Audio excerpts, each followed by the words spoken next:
Today, I feel like quitting. I am heartbroken that I even have to share this with you. In 2016, I was blessed to win an award for Best Gospel Artist at the Dove Awards.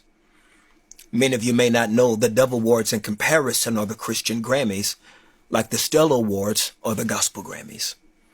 For so long, the terms Christian and gospel for many are code words for white and black, which history may teach us was a setup for this unfortunate place we find ourselves in today. During that award speech, I felt the responsibility as a Christian and a man of color to address the civil unrest at that time that was plaguing our country with the killings of Philando Castile and Walter Scott, just to name a few, by white police officers.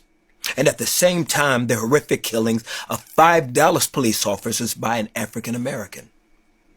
I called upon the audience to join me in remembering that as Christians, when we say nothing, we're saying something. After a standing ovation, we prayed and stood in unity for all the families affected by those tragedies. We all felt that moment that there was a shift in the climate of our separate worlds. Unfortunately, when that speech aired on the Christian network TBN, that part of my speech was edited out. I made my disappointment and frustration known to the Dove Awards committee and to the Trinity Broadcasting Network. I never heard from TBN, and the Dove Award committee promised to rectify the mistake so that it wouldn't happen again. In 2019, history repeated itself.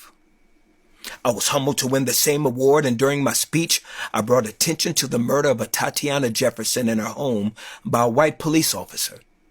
I asked everyone in the audience and those viewing to join me in prayer for not only Tatiana's family, including her 8-year-old nephew who witnessed the killing, but also for the family of the police officer. Last week, during the airing of the awards on the same network again, that part of my speech was edited out. So now, after a meeting with the Dove Awards committee and representatives of TBN, I've made the decision after prayer, consultation with my team and my pastor, Dr. Tony Evans, to not attend any events affiliated with or for the Dove Awards, Gospel Music Association, or TBN until tangible plans are put in place to protect and champion diversity, especially where people of color have contributed their gifts, talents, and finances to help build the viability of these institutions. I am aware that the word boycott often has a negative connotation and finality to it.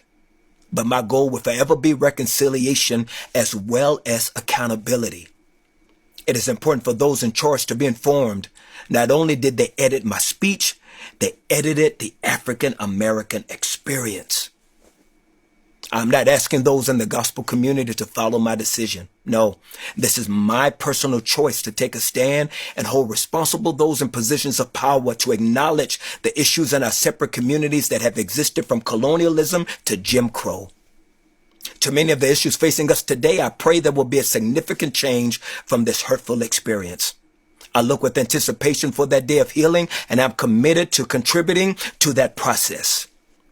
In the end, we will not remember the words of our enemies, but the silence of our friends.